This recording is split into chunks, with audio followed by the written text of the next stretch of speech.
A todos, el webinar de hoy va dedicado a la firma en los contratos internacionales. Evidentemente, todo lo que ya he explicado en otros webinars sobre la firma digital, la identificación de los firmantes y lo que acusa prueba en juicio es válido, pero los contratos internacionales tienen unas peculiaridades que además hacen muchísimo más necesario, si cabe, la firma digital o la firma autentificada, y eso es lo que hoy quiero expresar y explicar en este webinar de hoy. Como la materia es especialmente complicada, por supuesto, después abriremos un turno de comentarios, debate, para todo aquel que quiera asistir, ¿de acuerdo? Hay un equipo pendiente, con lo cual, si alguien no se maneja con la presentación del webinar, pues puede hacer la consulta vía LinkedIn y estaremos pendientes para poder responder. Bueno, lo primero que quiero explicar para entender el porqué de la firma o la autentificación en los contratos internacionales, lo primero que quiero explicar es el porqué del auge de la contratación internacional, el porqué de la validez de la contratación internacional y el por qué se puede hacer igual de sencillo una contratación internacional que una contratación nacional. Bien, lo primero que nos vendría a la cabeza es, bueno, ¿yo cómo sé si esta firma va a ser válida en este país, ¿no? Estoy haciendo un contrato que me dicen que puedo firmar de manera virtual y entonces esto va a ser válido o no va a ser válido después. Bueno, pues aquí tengo que deciros que el concepto de contrato internacional está basado precisamente en que se está trabajando entre dos partes que pertenecen a jurisdicciones, a países distintos. Y esto lo primero que hace es esta duda, esta situación de temor que a los empresarios siempre nos invade, de decir, bueno, yo es que no conozco la legislación de ese país, entonces como no la conozco, no me atrevo. Bien, esta es la pregunta siempre del millón. Aquí os voy a poner un ejemplo que siempre en la carrera de Derecho nos decían el profesor, sobre todo de Derecho Penal, y decía, si tú vas a un bar y te juntas allí con cuatro personas que estén jugando al dominó, cualquiera de ellos va a saber más de Derecho Penal que vosotros ahora mismo. Y es una realidad. ¿Por qué? Porque es un error pensar que las leyes se hacen y nosotros las aprendemos. No. Las leyes se hacen porque hay una cultura social, hay una cultura legal, es decir, de lo que está bien, de lo que está mal, de lo que es nuestro ámbito social de permisibilidad y de forma de trabajar, por ejemplo, que hacen que las leyes se desarrollen, se promulguen y, por lo tanto, empiecen a estar vigentes. Es decir, somos la sociedad la que marca las leyes y no al revés. Es por esto que al final las leyes son el reflejo de la idiosincrasia de cada país. Entonces, claro, ¿qué ocurre? Que cuando estamos hablando de dos países distintos con culturas probablemente diametralmente opuestas, pues claro, nos encontramos con esta duda. En países con una cultura anglosajona, pues tienen una forma de entender, por ejemplo, las demoras, el momento del incumplimiento o incluso el momento, por ejemplo, de efectividad de una transacción o, en este caso, sobre las formas de identificación que tienen que tener para mostrar el consentimiento y, por lo tanto, vincularnos a un contrato. Si yo me voy a culturas asiáticas o culturas árabes, pues tienen otro concepto totalmente distinto de lo que es el concepto de comercialización, de cuándo se inicia el momento de entrada en vigor de la obligación de las partes y cuándo entramos en una posición de incumplimiento y cuándo entramos en una posición de obligarnos. ¿De acuerdo? Partimos, por ejemplo, de la idea, por ejemplo, pues, de cuándo una persona puede estar capacitada para obligarse o no. El poder o incluso la capacitación, como pueden ser temas de edad. ¿Vale? Entonces, ¿qué ocurre? Pues que el derecho internacional, esto, desde los años 80, cuando empezó el auge de Internet y los comerciantes querían salir fuera, aquí vamos a hablar siempre de firmas y autentificaciones en contratos internacionales mercantiles, evidentemente, pues cuando empezó el auge, pues determinadas instituciones dijeron, bueno, pues vamos a facilitarles a los comerciantes el hecho de que puedan trabajar y que puedan firmar entre ellos. Y para ello crearon instrumentos que son exactamente los mismos y vinculantes para todas las partes y de esa forma los comerciantes van a poder saber exactamente en cada momento a qué legislación se están sometiendo porque la van a elegir ellos, a qué jurisdicción se van a someter en el caso de conflicto porque la van a elegir ellos, y esa jurisdicción va a garantizar los derechos de todas las partes. Me estoy refiriendo pues a la UNCITRAL, que es la United Nations Commission on International Trade Law, al Instituto Internacional para la Unificación del Derecho Privado, que dictó y promulgó las normas UNIDROIT, que específicamente ya hablan de la forma de obligarse mediante la aceptación del contrato y de las formas que se tienen que tener a la hora de emitir una oferta válida, y, por supuesto, las cámaras de comercio. Entre ellas destacamos la Cámara de Comercio Internacional. Bien, entonces, a la hora de yo estar seguro de que voy a enviar un contrato firmado y que, por lo tanto, ese contrato firmado va a tener validez, pues tendré que ajustarme o tendré que regirme por normas que conozco. Y bueno, yo os aseguro que por más que yo conozca o quiera conocer una legislación extranjera, nunca la voy a conocer tan bien como alguien que es de allí, y mucho menos de un abogado que es de allí. Cada uno, evidentemente, nos hemos crecido, nos hemos educado y nos hemos formado en un ámbito de jurisdicción reducida, que es el que mejor nos conocemos. Entonces, en estos casos, estos contratos internacionales deberán, o por lo menos es lo que yo siempre aconsejo y hago, ser regidos por lo que se llama la lex mercatoria, la ley de los mercados. Es decir, utilizando estas normativas que a tenor de estas instituciones internacionales nos han proveído, y que luego, a través de convenios internacionales o reglamentos, como en el caso de Europa, van a poder ser exigidos y, por lo tanto, van a tener una jurisdicción que le va a dar validez a esa normativa que nosotros hemos querido aplicar, con exclusión, esta es la parte importante, con exclusión de la normativa propia del país. O sea, no por yo hacer una compraventa con Colombia me tengo que regir por la normativa de Colombia o la de España, sino que me podré regir, bien, pues por normas sectoriales. ¿Qué son normas sectoriales? Pues aprovechando que puedo elegir la normativa que yo quiera, pues, por ejemplo, un contrato, una hoja de encargo o un contrato que esté diseñado, que esté hecho por una asociación que esté experta en los frutos secos, pues me va a dar una normativa sustantiva de aplicación pues muy ágil. Pues en qué momento un fruto seco se va a entender que está en mal estado porque tiene un grado de tolerancia a la, pues no sé, a la destrucción, a que lleguen picados, a que se hayan partido, etcétera. El de las frutas pues va a tener una mejor seguro normativa con respecto al grado de conservación o formas de traslado y de depósito de la mercancía, puesto que es perecedera y tiene que madurar. Lo mismo con respecto a asociaciones de oro, asociaciones de metales, asociaciones de pieles, etcétera, etcétera. Con lo cual me va a dar una normativa sustantiva que es perfectamente válida. También, si yo me acojo a arbitrajes internacionales, siempre van a ser más, digamos, como dinámicos a la hora de aplicar estas normativas. Lo van a ver como algo que están más acostumbrados, ¿no? Que los juzgados ordinarios están más acostumbrados a ver temas comerciales, entonces no les va a extrañar que las partes se estén rigiendo por las normas propias del contrato o por una normativa sectorial que hayamos elegido.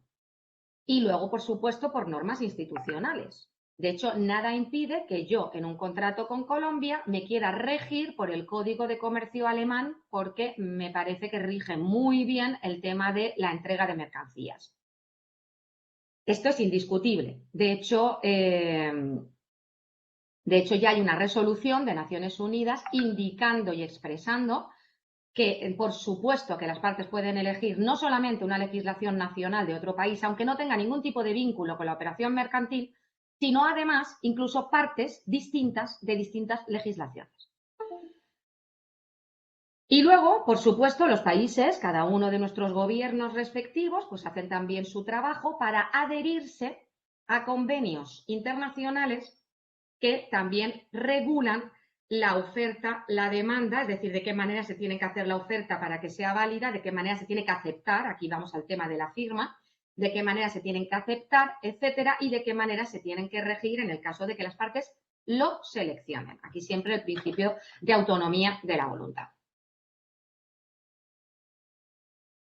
Por lo tanto, una vez tenemos claro que las partes ya tienen configurada lo que se llama la parte normativa, la parte sustantiva, pues tendremos que estar seguros de que la jurisdicción que vamos a elegir nos va a servir, es decir, va a ser útil, nos va a poder juzgar en el caso de que haya, o más que juzgar, que no me gusta la palabra porque parece como un elemento activo, cuidado, lo que es más importante es que vamos a tener mecanismos para poder exigir. Porque si no tienes el mecanismo para poder exigir, difícilmente la otra parte se va a sentir obligada a cumplir, como vamos a ver ahora. Y, por supuesto, la ausencia de errores formales que afectan a la vigencia del contrato. ¿Esto por qué lo digo? Pues porque al final los contratos se hacen con vocación de cumplirse y los contratos se hacen con vocación de nunca entrar en pleito y nunca entrar en conflicto. Y cuanto más sólido y cuanto más robusta sea la protección que ofrece un contrato, implicará un mayor elemento disuasorio. Es decir, a mí me ha pasado con un cliente que tenía un contrato muy, muy fuerte en el que tenía toda la razón del mundo, le debían millones de euros y habían aplicado una jurisdicción de una corte de arbitraje que había extinguido, que era una empresa que, como todas las empresas, pueden quebrar. Era una empresa de Nueva Zelanda y había quebrado. Entonces, claro, se encontraba con un elemento disuasorio pues, bastante fuerte para cumplir. Elemento disuasorio para que el otro cumpla. Y claro, evidentemente la otra parte pues utilizó todos los mecanismos para no cumplir. Y también tenemos esa ausencia de elemento coercitivo. Es decir, si nosotros sabemos que el contrato no vamos a poder exigirlo, no vamos a poder llevarlo a una jurisdicción válida, a un árbitro, a un juez que nos vaya a obligar a la otra parte a cumplir, pues evidentemente no vamos a poder exigir con la misma fuerza que lo haríamos de una manera normal. Esta posibilidad de cumplimiento y de efectividad del contrato no solamente está en normativa española, sino, como os he dicho, también en normativa de adhesión, es decir, en convenios internacionales a los que las partes se pueden adherir para su cumplimiento. Y uno de los elementos básicos es, evidentemente, la voluntad de las partes en cuanto a la conjunción de la oferta y la demanda. ¿Qué quiere decir esto?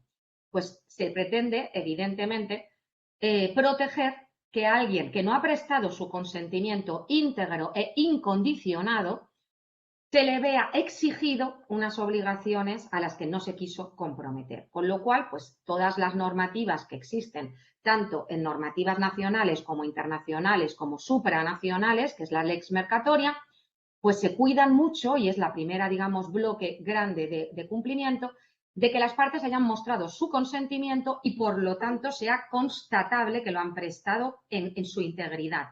Aquí, evidentemente, es donde juega el mayor efecto la firma y cómo se realiza esa firma. Bien. ¿Y la firma digital como tal es válida? Pues sí. ¿Por qué es válida? Pues vamos a ver, por varios motivos. En primer lugar, cuando nosotros estamos firmando un documento, el elemento de identificación es clave. Me dice mucha gente, dice, bueno, pero nada tan importante, nada tan fuerte, nada tan positivo como firmarlo presencialmente. Me voy a Colombia y firmo con el contratante. Y mi respuesta siempre es no. De hecho, prefiero que lo hagas vía email. ¿Por qué? Porque si lo firmamos presencialmente y cada uno como antaño nos llevamos nuestra copia, la única prueba que yo voy a poder ostentar en juicio en el caso de que me nieguen la autenticidad de la firma, es decir, que me nieguen que han consentido esa relación con un vínculo válido, es decir, del representante legal, etcétera, etcétera, es una prueba caligráfica. Y esto, como sabemos los abogados, pues puede tener una eficacia relativa, porque puede ser que dé una respuesta de sí con toda seguridad, pero lo más normal es que haya una probabilidad alta de que sí o no. Entonces, como mínimo así, yo tendría dos elementos, tendría el email y la firma, ¿de acuerdo? Pues bien, la firma digital lo que ha pretendido es esto, es decir, lo que ha pretendido es vamos a dar más elementos de seguridad vamos a dar más elementos de fiabilidad de la autenticidad de los firmantes. Por un lado, y vamos a dar más garantías de que no hay firmas dispersas, no hay modificaciones dentro del contrato porque es inmodificable y que todo el mundo ha prestado el consentimiento a la obligación íntegra. Entonces, al final, lo que hace la firma digital es esto, y como vamos a ver, con unos requisitos muy claros. Y esto ya está regulado en el reglamento 910/2014, os pongo aquí también otra serie de normativas a tener en cuenta, pero el que realmente nos importa es el primero, que es el que declara la validez, sin duda, de la firma electrónica. Este reglamento lo que hace es simplemente distinguir entre los tres tipos de firmas que pueden haber para validar los contratos o para autentificar a los firmantes. Y hay tres tipos. Está la firma electrónica, está la firma electrónica avanzada y está la cualificada. La cualificada es una firma, digamos, como la fábrica moneda y timbre, ¿no? Es decir, viene regida por una serie de requisitos muy específicos que, por ejemplo, en España solamente requieren administraciones públicas, pero tanto la firma electrónica como la firma electrónica avanzada van a ser perfectamente válidas para identificar al firmante. ¿Cuáles son las consecuencias de este reglamento? Es decir, las consecuencias de que se haya admitido la firma digital. Pues bien, para empezar, y más importante, los que os pongo aquí que están dentro del reglamento, que para empezar no se puede denegar efectos jurídicos ni admisibilidad como prueba en los procedimientos judiciales de una firma electrónica o de un documento electrónico.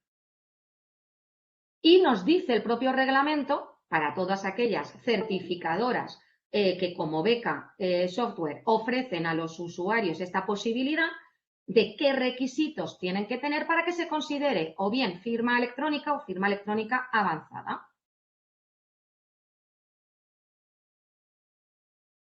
Pues bien, ¿es importante la distinción entre los tres tipos de firma?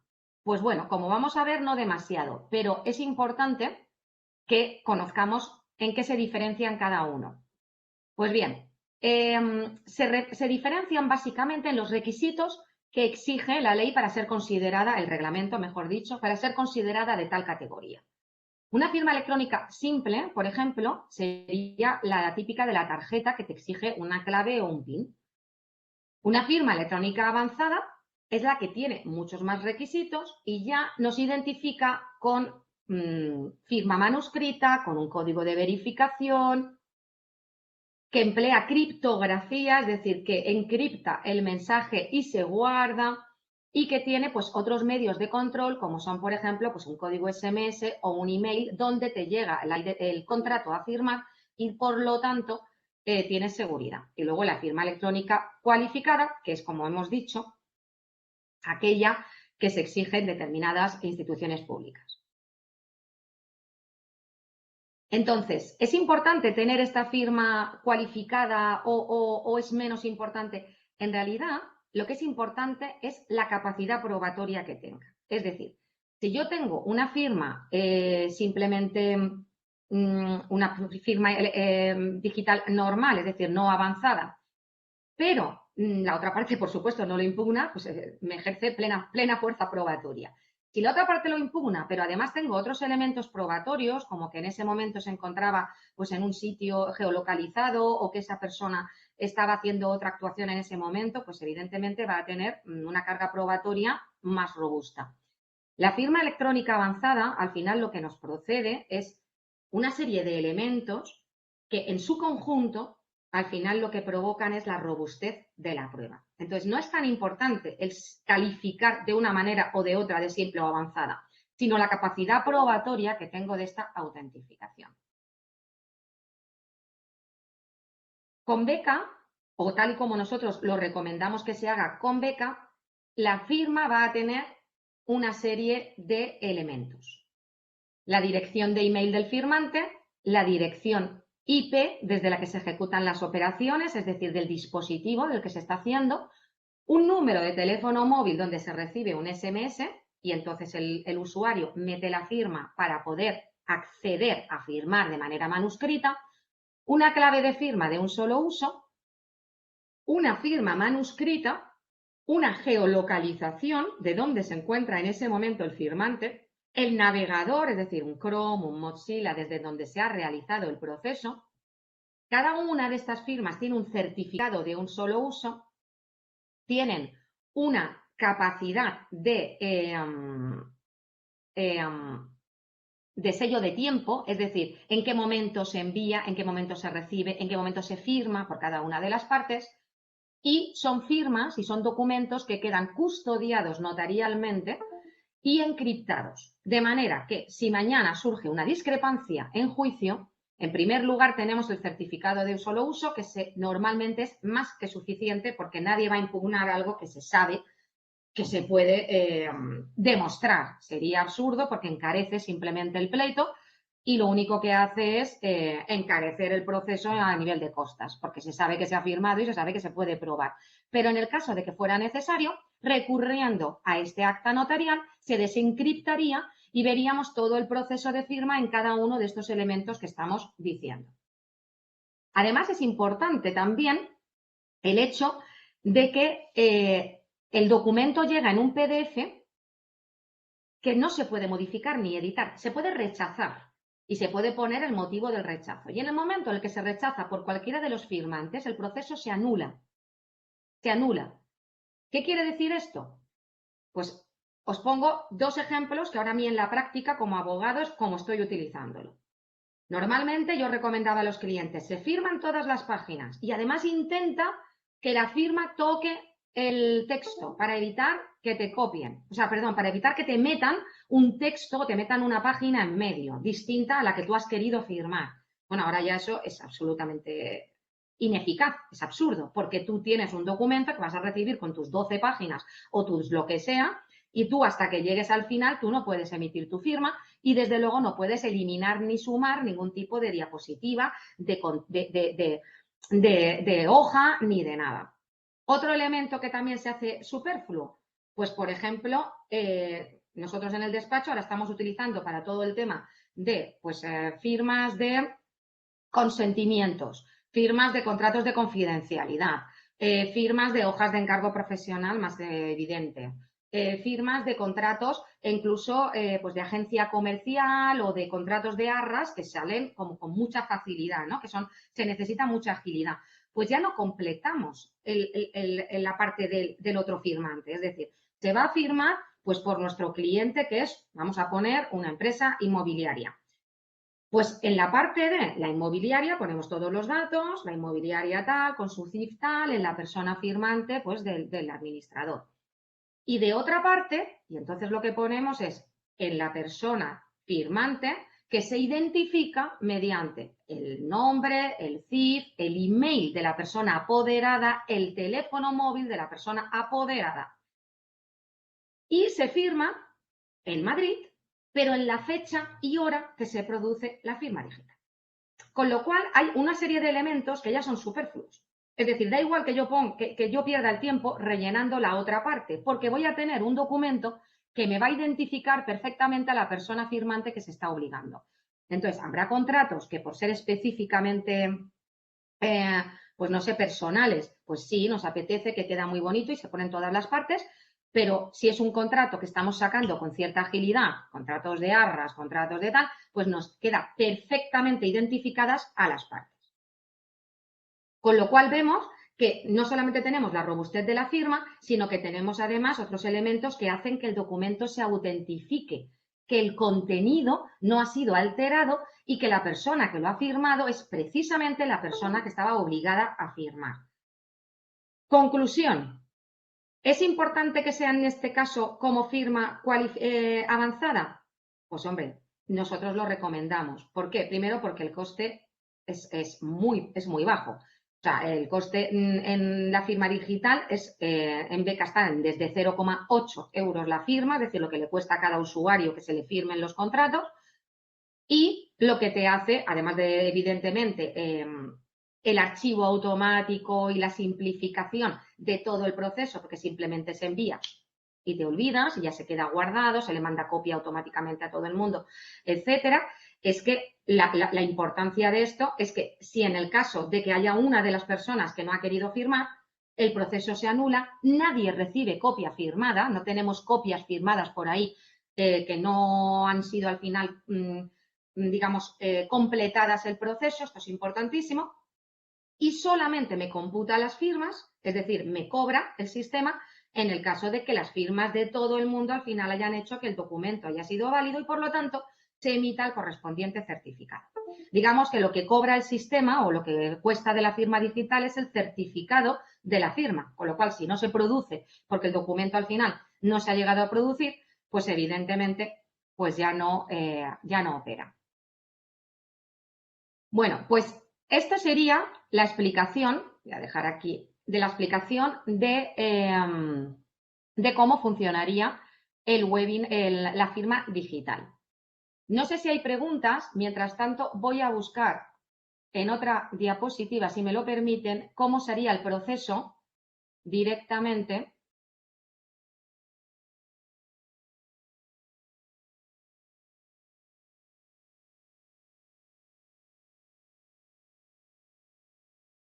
de la firma del documento. A ver si encuentro en otro de los...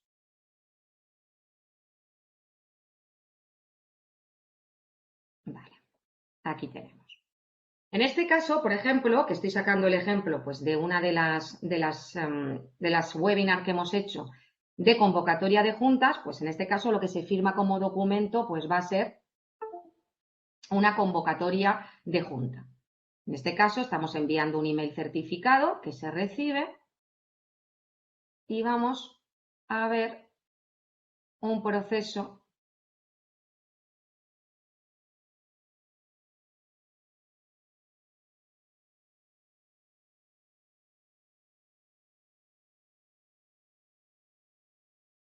Vale.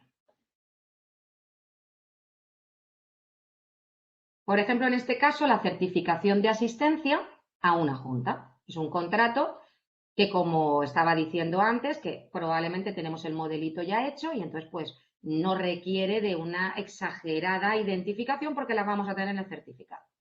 En este caso, a los 4 socios se les envía, vemos aquí que en cada ficha de cada contacto, pues tenemos la posibilidad de enviar por firma, lo vemos aquí marcando. Simplemente se adjunta el documento y cada uno de los firmantes recibe el documento y vemos que aquí hay 2 posibilidades, que es rechazar o firmar. En este caso, pues vamos a poner evidentemente que se firma y lo que se hace es, primero se recibe un código SMS, se inserta el código SMS y después se firma por cada uno de los presentes. Y el usuario, porque el firmante recibe únicamente el documento firmado, pero el usuario adicionalmente recibe de cada uno de los firmantes lo que estamos viendo aquí, donde vemos todos los requisitos que anteriormente he mencionado. Tenemos el nombre, tenemos la identificación fiscal, tenemos el email, tenemos el teléfono desde el que se ha firmado, tenemos una localización geográfica, tenemos un código que es el encriptamiento del documento que ha venido adjunto, tenemos el asunto que venía dentro del documento, es decir, para enviarlo, tenemos el código hash, que es el encriptamiento de todo el proceso, y aquí, como vemos, tenemos la acción, es decir, cuándo se ha enviado, cuándo se ha abierto el documento, cuándo se ha firmado, la dirección IP, desde dónde se ha firmado, la fecha y hora en la que se ha firmado. Aquí, muy importante, es fecha y hora meridiano. De esta manera evitamos problemas de, no, es que eran las 3 de la mañana, pero eran las 3 de la mañana de Colombia, no de aquí. No, es hora, zona horaria, meridiano. Y el dispositivo, el navegador desde donde se ha realizado. Con lo cual vemos que tenemos toda la identificación del firmante. Bueno, pues este sería el proceso que yo recomiendo. Todo esto podéis acceder, si queréis, a Beca Software, que es el software que nosotros estamos utilizando y que estamos distribuyendo para este tipo de contratos y que tiene otras muchas funcionalidades. Me podéis hacer las consultas que queráis. Y si no hay consultas, pues podemos podemos dar por terminada el webinar, agradeciéndoles la atención, esperándoles en los siguientes webinars y, por supuesto, si han surgido dudas, porque yo sé que hablo bastante rápido y a veces es difícil coger temas que no son fáciles, es muchísima información en media hora, pero es el formato que yo creo que es más útil con todo el poco tiempo que tenemos ahora mismo los empresarios, pues me podéis hacer todas las preguntas que necesitéis vía LinkedIn y las contestaremos con mucho gusto. Muchísimas gracias.